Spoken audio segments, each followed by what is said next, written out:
धीरे धीरे धीरे रुको भी 1 मिनट रुको। शुद्ध घी हम तो हम तारा ने बेस्ट चॉइस थोड़ा हम एक धोखा देना जी अपना घीवा में से जब मार के मौत हो जाए। अच्छा रुपा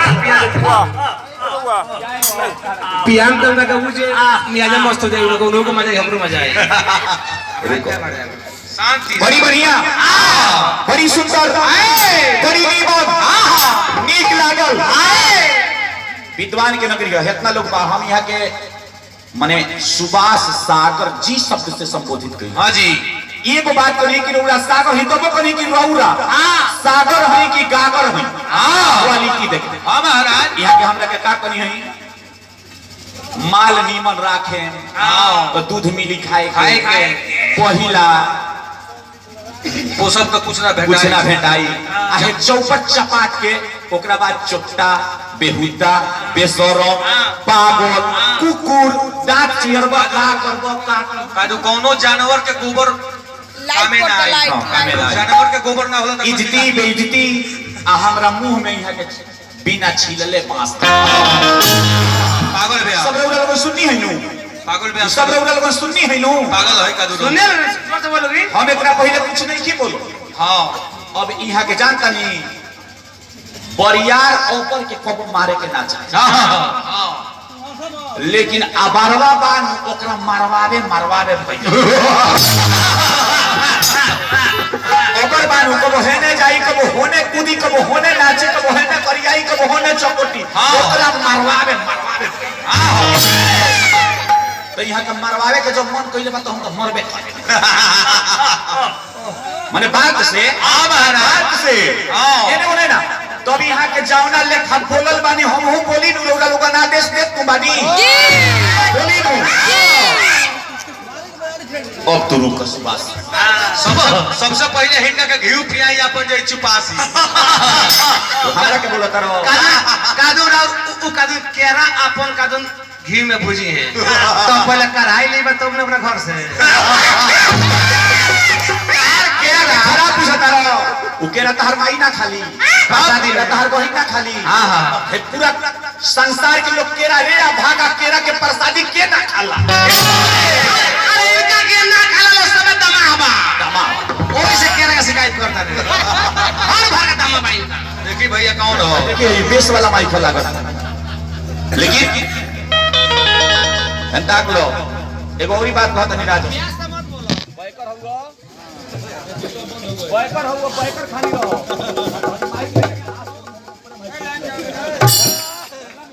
अगर अभी छिलल बांस लगाओ ओ माइक दे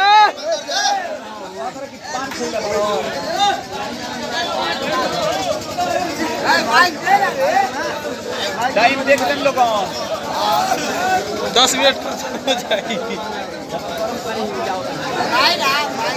हेलो नहीं क्या लवी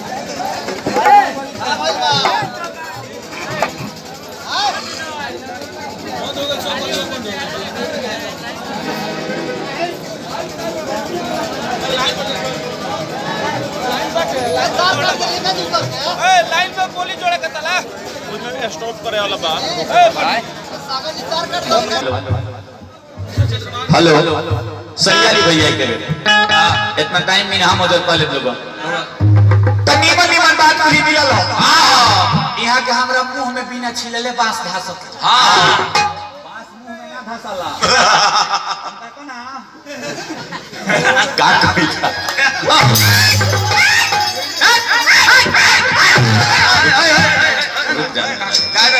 मारे के नहीं है इनके मारे ना मार दे यहाँ पर मारे ना मार तो इतना मारे ना अल्ट्रासाउंड में लौकी ना एक सारा में दिखाई दी भीतरे मचाई अब देखी कितना बेसुरा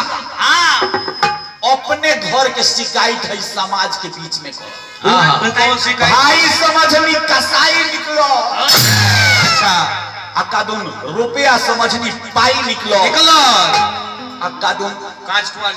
कुंवार जान के बियाह कइले बियाह तो हमरा से होई ना बियाह तो अपना मेहरारू से कइले बने लेकिन घरे कइला के बाद में 7 लड़का के 10 लड़का के माई निकल जब तहर मलकिनी 10 लड़का के माईए पहले रहली तो ई सब बात समाज में कहल जाला पागल लड़का ई सब तू साफ बेलूरा मारो काला का प्याज के बना लोग खोज दिन पहले हम जाना तानी हां एगो पकड़ी के गाछ पर यहाँ के सुभाष सागर जी है रोबई सन ब्याह से कादू भेंट होला त केकुरे के पड़े हां केकुरे के पड़े एगो पकड़ी के गाछ पर एगो कोहला के लत्ती आके जाम गई आ ओकर जवानी जब आइल नु हां पूरा पकड़ी के छाप लेलस हां जी बोलस कि भाई पकड़ी हां बोला ना तहार का हाल बा हां जी पकड़िया कहलस कि समय आवे दो जब बैसाख के दिन आई सारा लत्ती झुरा के ऊंचू होके टूट के नीचे गिर पकड़िया कहलस कि कोहरा अब अपन हाल कहना आ तो तू तो वही तरह बाड़ हम टूट टाट के गिर गई तो कहलस पकड़िया कि तारा खानी कितना लमेरा आवेला कितना जाला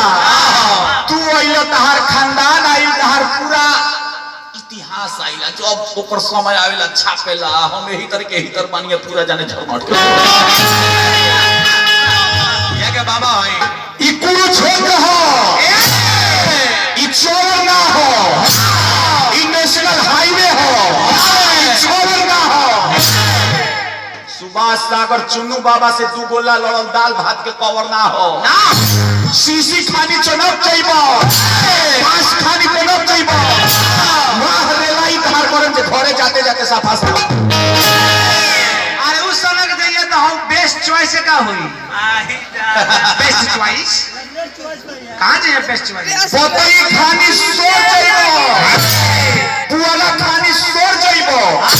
पतई खानी चोर जइबो पर जे घरे जाके कुखते कुखते मर सीरियसली बुझाता आई राम हरा बुझाता नहीं केकरा से गाव करो तारा इसन प्यास लोग के मोजा में रख के घुमाई मोजा में तारा के हम एंटीबायोटिक थोड़े दे तारा के पैरासीटामोल खिया के पागल बना कौन तरह की इहे गावेले कौन गीत अभी दूसरा का गीत गौले बानी जौन पहले वंदना बनी कि सुमिरन करो तन अभी दूसर के बेर बोलल बानी हां जौन हम बोली ले नु ओकरा के लोग बोले के कोशिश करे हम अपन जन्मावल खिलाई ने तू कबो तारकेश्वर सिंह के कबो विजेंद्र गिरी के कबो तपेश्वर चौहान के जेकरा के तू बड़का व्यास बुझले हमरा 10-20 ठोकर लड़ल बा तो हेजा के बात करता रहो तू एक जगह गावेला चुनो मिसी कम से कम 10 गो जिला में जाके गावेले पागल कहीं यहाँ के गीत ना के अंदर बेसी बोला तो हनुमान बनाए तनी हमरा का यहाँ के गीत ना के अंदर जी गाओ तरह की चटकीला जी गाओ तरह यहाँ के सब देखे जाता नहीं अब के का गावत हटे के का गावत उसे तहरा का करे का तू अपन गाओ ना तू अपन कलाकारी तू अपन क्वालिटी दिखाओ तू 30 मिनट में गौलो का गीत बाबा के हो हमारा ओरिजिनल लेकिन आई तो जानता रहो कि उहे रास्ता तोहरा होई अजर विधना रे मोरले अभी कहे ओ कोइलू रे बाछी सारा रात भी बाकी कहे अब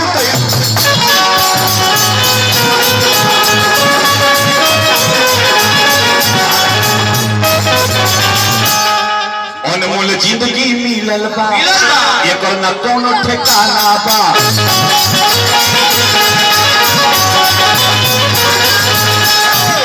आ लिखे के लेखनी ढेर बा कॉपी में तनिया